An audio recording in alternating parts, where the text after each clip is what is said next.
Vos propositions sont-elles finançables? Votre programme est-il réaliste? C'est légitimement une question que vous vous posez à l'approche des élections municipales. Pour répondre, il faut d'abord préciser le cadre budgétaire. Quand on vote pour les municipales, on vote également pour les conseillers communautaires. Deux budgets. Celui de la commune, Romorantin 34 millions d'euros, pour le fonctionnement et les investissements. Pour la communauté de communes, 24 millions d'euros. Il y a trois sources de financement possibles. La fiscalité locale, les dotations de l'État, de la région et du département, mais également l'emprunt. Alors, le cadre étant précisé, Yvon, que peut faire la municipalité et la communauté de communes?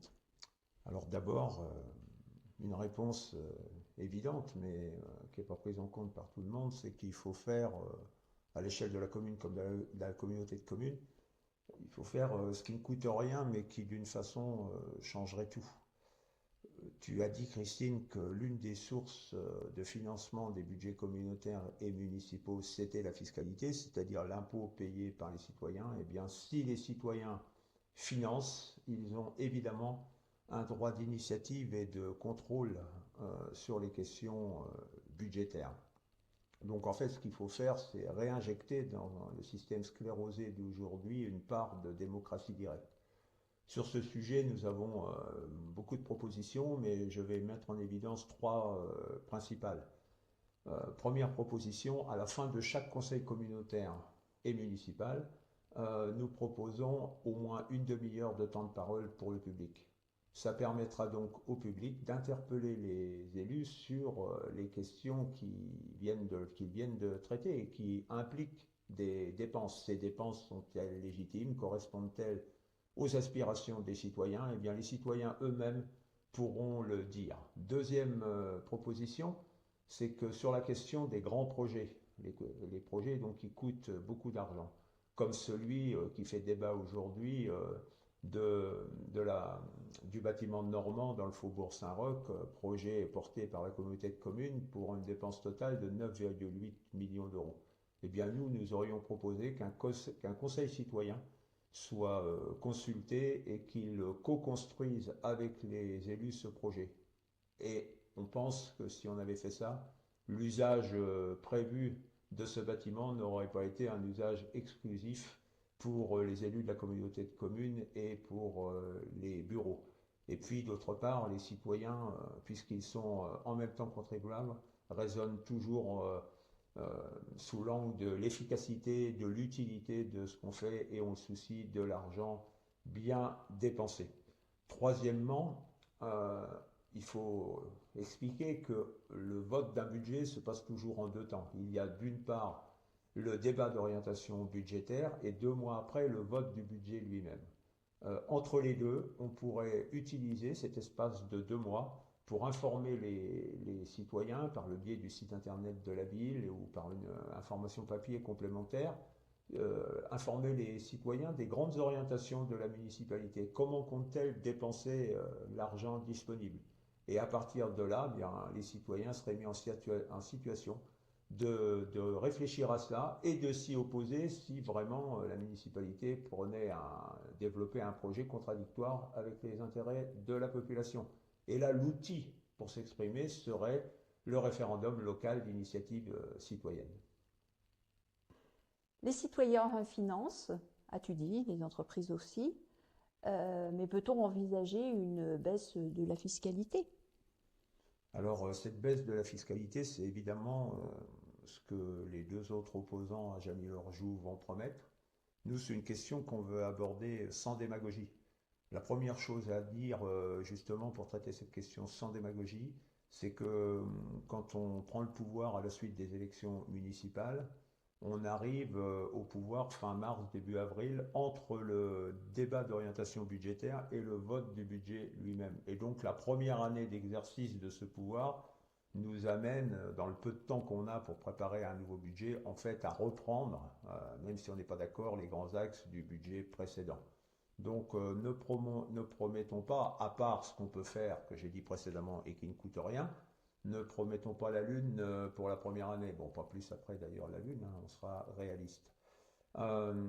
Et puis après, si on envisage les années suivantes et qu'on se pose la question de la fiscalité, il y a deux observations importantes à faire pour bien traiter le propos. La première observation, c'est que depuis 5 ans, à l'échelle de la communauté de communes, le taux de la fiscalité foncière, des impôts fonciers, a plus que doublé.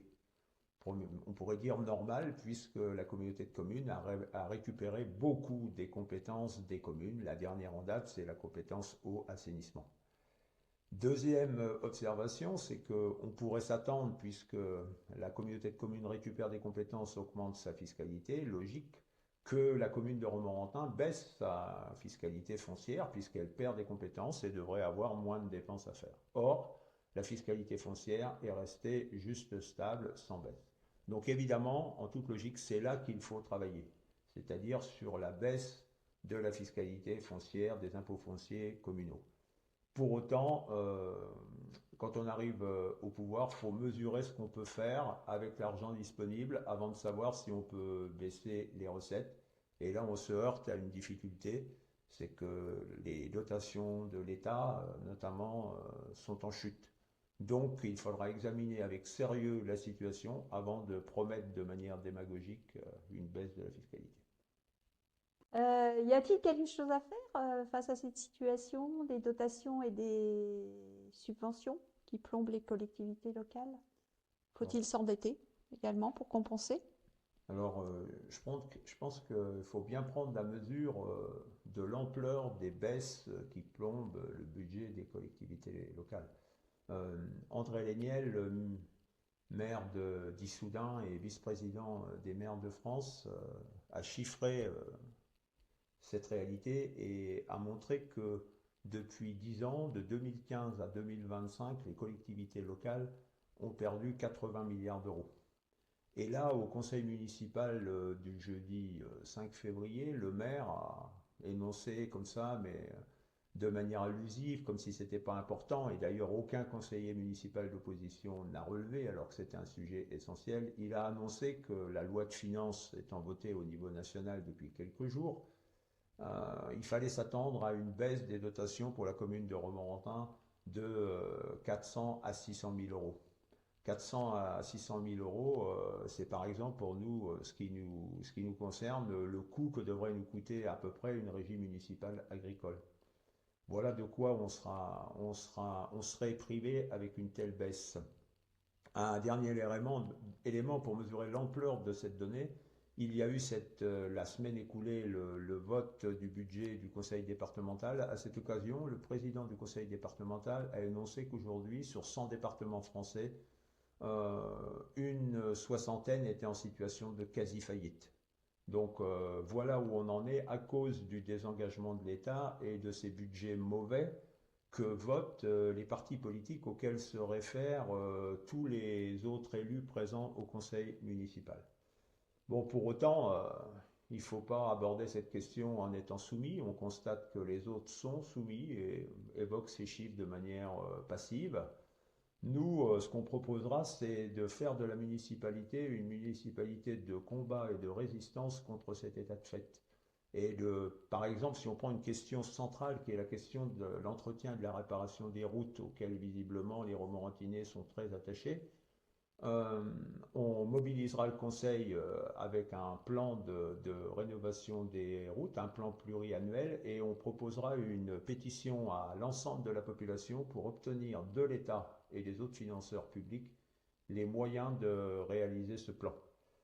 Et puis, concernant la dernière partie de ta question, c'est-à-dire concernant la dette, faut-il emprunter pour compenser les dotations de l'État? Il faut déjà se battre pour que ces dotations soient maintenues.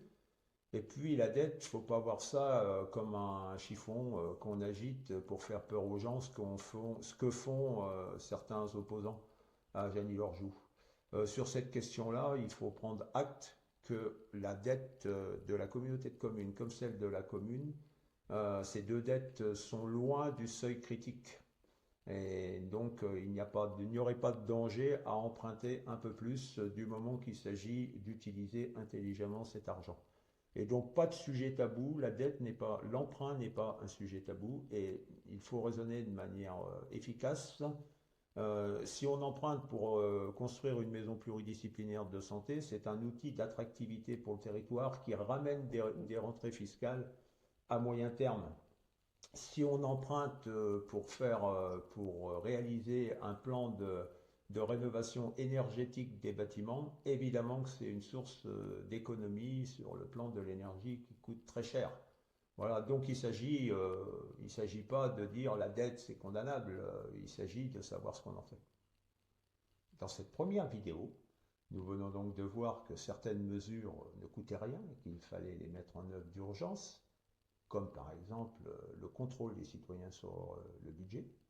Nous avons vu aussi qu'il fallait aborder la fiscalité de manière non démagogique et que concernant la question des subventions de l'État, eh bien, il fallait une municipalité de résistance, de combat pour obtenir les subventions auxquelles nous avons droit.